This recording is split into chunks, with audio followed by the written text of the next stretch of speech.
दुनिया में सबसे सुरक्षित जगह इंसान के लिए उसका अपना घर होता है। घर वो जगह है जहां हम दुनिया भर की थकान मिटाते हैं, जहां हम चैन की नींद सोते हैं। लेकिन क्या हो अगर आपका घर ही आपकी जान का प्यासा बन जाए? क्या हो अगर वो छत जिसके नीचे आप सो रहे हैं, वहां कुछ साल पहले जिंदा लोग नहीं बल्कि लाशें रखी जाती थीं? इमेजिन करिए, आप एक नए घर में शिफ्ट होते हैं, खिड़कियां बड़ी हैं, कमरे खुले हैं, लेकिन पहली ही रात जब आप बेसमेंट में जाते हैं, आपको वहां बच्चों के खिलौने नहीं बल्कि वो टेबल मिलती है जिस पर रखकर मुर्दों का पोस्टमार्टम किया जाता था। दीवारों पर वो पाइप लगे हैं जहां से खून बहकर नाली में जाता था। ये कोई फिल्म की कहानी नहीं है, ये सच्चाई है स्नेडिकर फैमिली की, जिन्होंने 1986 में कनेक्टिकट में एक ऐसी प्रॉपर्टी खरीदी जो उनके लिए घर कम और नरक का दरवाजा ज्यादा साबित हुई। वो एक फ्यूनरल होम था, एक मुर्दा घर। इससे पहले कि हम उस बेसमेंट का ताला तोड़ें और उन चीखों को सुने जो आज भी वहां गूंजती हैं, मेरी आपसे एक डार्क रिक्वेस्ट है। अगर आप सच्चाई का सामना करने की हिम्मत रखते हैं और ऐसी ही रूह कपा देने वाली कहानियां सुनना चाहते हैं, तो स्ट्रेंजर्स शैडो को अभी सब्सक्राइब करें और बेल आइकन दबाएं, ताकि जब अंधेरा आपके दरवाजे पर दस्तक दे तो आप तैयार रहें। कहानी शुरू होती है जब एलन और कार्मेन स्नेडिकर अपने 4 बच्चों और अपनी भतीजी के साथ कनेक्टिकट शिफ्ट होते हैं। उनका बड़ा बेटा फिलिप कैंसर से लड़ रहा था और उन्हें हॉस्पिटल के पास एक घर चाहिए था। उन्हें एक पुराना बड़ा सा मैंशन मिला जो अजीब तरीके से सस्ता था। एजेंट ने उन्हें नहीं बताया था कि इस घर का इतिहास क्या है, लेकिन जिस दिन वो शिफ्ट हुए, घर ने अपने राज उगलने शुरू कर दिए। बच्चों ने खेलते खेलते बेसमेंट का दरवाजा खोला। वहां अंधेरा था और हवा में एक अजीब सी ठंडक थी जो हड्डियों तक चुभती थी। वहां उन्हें कुछ ड्रॉर्स मिले और जब उन्होंने ड्रॉर्स खोले तो उनकी चीख निकल गई। उसमें कोई पेपर्स नहीं थे, उसमें थे टो टैग्स, वो टैग्स जो मुर्दा लोगों के पैर के अंगूठे पर लगाए जाते हैं उनकी पहचान के लिए। जमीन पर गुनगुनाई हुई नालियां थीं जहां से एम्बाल्मिंग फ्लूइड और खून बहाया जाता था, और कोने में एक हैवी मेटल टेबल थी, बॉडी लिफ्ट, जिस पर लाशें धोई जाती थीं। कार्मेन स्नेडिकर डर गई थी। वो भागना चाहती थीं, लेकिन उनके पास पैसे नहीं थे और फिलिप का इलाज जरूरी था, तो उन्होंने वहीं रहने का फैसला किया। एक बहुत बड़ी गलती। जगह की कमी की वजह से फिलिप और उसके भाई को बेसमेंट वाले कमरे में सोना पड़ा, ठीक वही जगह जो प्रिपरेशन रूम हुआ करता था, जहां बॉडीज को काटा जाता था। सोचिए, एक लड़का जो पहले ही मौत से लड़ रहा है, उसे आपने मौत के कमरे में सुला दिया। पहले कुछ रातें शांत थीं, या शायद वो तूफान से पहले की शांति थी। सबसे पहले असर फिलिप पर हुआ। फिलिप, जो एक शांत और सुलझा हुआ लड़का था, बेसमेंट में रहने के बाद बदलने लगा। वो अकेले में बातें करने लगा। रात के सन्नाटे में फिलिप की आवाज ऊपर हॉल में सुनाई देती थी। वो किसी से लड़ रहा होता था, किसी से माफी मांग रहा होता था। जब कार्मेन ने उससे पूछा तो फिलिप ने जो कहा वो किसी भी माँ का दिल रोकने के लिए काफी था। उसने कहा, मॉम, वो लोग आ गए हैं, वो मुझे घूर रहे हैं। कार्मेन ने पूछा कौन, तो फिलिप ने अंधेरे कोने की तरफ इशारा किया और फुसफुसाया, the man in the suit. वो आदमी जिसके चेहरे पर आंखें नहीं हैं, बस 2 काले गड्ढे हैं। वो चाहता है कि मैं सबको मार डालूं। घर वालों को लगा शायद कैंसर की दवाइयों का असर है या फिलिप हेलुसिनेशंस देख रहा है, लेकिन फिर फिजिकल अटैक्स शुरू हो गए। फिलिप वायलेंट हो गया। एक दिन उसने अपने कजिन पर हमला कर दिया, उसका गला दबाने की कोशिश की।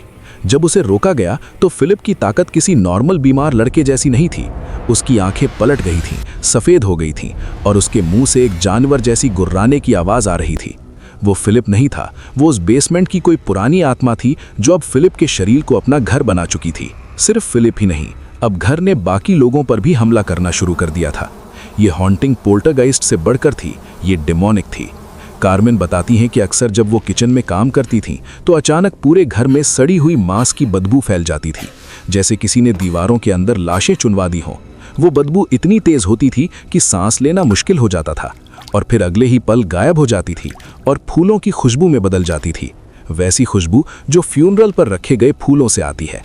एक दोपहर जब कार्मेन फर्श पर पोंछा लगा रही थी, पानी की बाल्टी अचानक लाल हो गई। पहले उसे लगा शायद कोई केमिकल रिएक्शन है, लेकिन जब उसने ध्यान से देखा, वो खून था, गाढ़ा चिपचिपा खून। वो जितना साफ करती, खून उतना बढ़ता जाता। दीवारें खून रोने लगी थीं। लेकिन सबसे डरावना किस्सा वो था जो कार्मेन की भतीजी के साथ हुआ। वो रात को सो रही थी जब उसे महसूस हुआ कि बिस्तर पर उसके अलावा कोई और भी है। उसे लगा कोई हैवी चीज उसके ऊपर बैठ गई है। वो सांस नहीं ले पा रही थी। उसे कोई दिख नहीं रहा था, लेकिन उसे महसूस हो रहा था। ठंडे मरे हुए हाथ उसके शरीर को छू रही थी।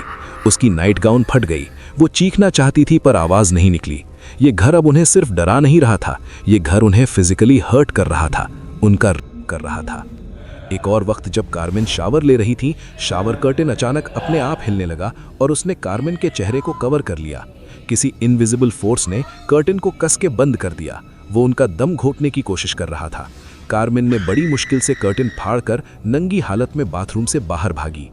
उस दिन उन्हें समझ आ गया कि ये घर उन्हें यहाँ से भगाना नहीं चाहता, ये घर उन्हें यहाँ रखना चाहता है, हमेशा के लिए। लेकिन सवाल ये था कि क्यों ये आत्माएं इतनी गुस्सैल थीं? जब स्नेडिकर्स ने रिसर्च की तो एक ऐसी सच्चाई सामने आई जो किसी भी हॉरर मूवी से ज्यादा घिनौनी थी। लोगों ने बताया कि जो अंडरटेकर इस फ्यूनरल होम को चलाता था वो नॉर्मल आदमी नहीं था, वो नेक्रोमैंसी प्रैक्टिस करता था। कहा जाता है कि वो बॉडीज के साथ गंदी हरकतें करता था, वो उनके पार्ट्स निकाल लेता था, उन पर काला जादू करता था। वो मरने वालों की आत्माओं को शांति से जाने नहीं देता था, बल्कि उन्हें बाइंड कर लेता था, कैद कर लेता था, ताकि वो उनसे फ्यूचर पूछ सके, उनसे पावर ले सके। उस बेसमेंट में सिर्फ बॉडीज नहीं काटी गई थी, वहां आत्माओं को टॉर्चर किया गया था। इसलिए वो आत्माएं अब डीमंस बन चुकी थी। वो हर जिंदा इंसान से नफरत करती थी और अब स्नेडिकर फैमिली उनके जाल में थी। फिलिप जो सबसे कमजोर था वो उनका पोर्टल बन गया था। वो सारी आत्माएं फिलिप के जरिए इस दुनिया में वापस आ रही थी। फिलिप को हॉस्पिटल ले जाया गया, लेकिन डॉक्टर्स को कुछ समझ नहीं आया। उसके शरीर पर ऐसी चोटें थीं, ऐसे खरोच के निशान थे जो कोई इंसान अपने आप को नहीं दे सकता।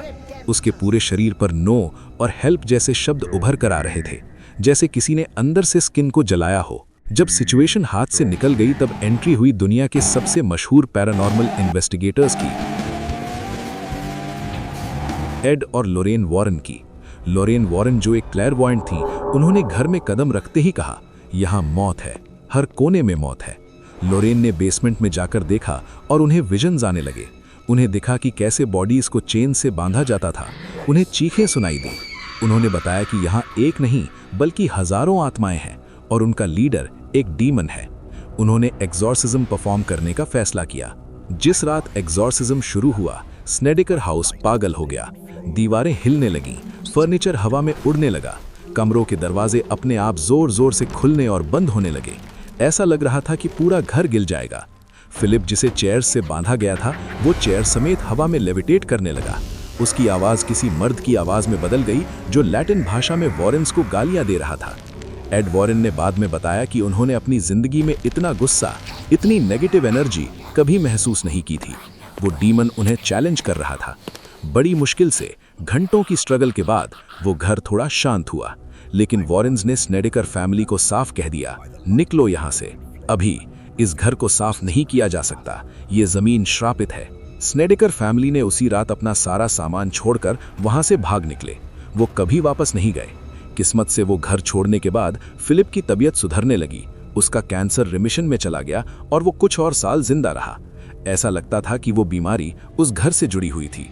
आज वो घर वहीं खड़ा है, कनेक्टिकट की एक सुनसान सड़क पर।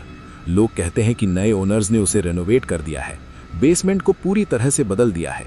लेकिन जो पड़ोसी वहां रहते हैं वो आज भी कहते हैं कि अमावस की रात को जब सड़क पर सन्नाटा होता है, उस घर के बेसमेंट से चेन खींचने की आवाजें आती हैं। कभी कभी खिड़की में एक आदमी दिखता है, सूट पहना हुआ, जिसके चेहरे पर आंखें नहीं हैं। अगर इस कहानी ने आपके दिमाग के किसी कोने में डर पैदा किया है तो वीडियो को लाइक करें। मैं हूं आपका होस्ट और आप देख रहे थे स्ट्रेंजर्स शैडो। मिलते हैं अगली वीडियो में।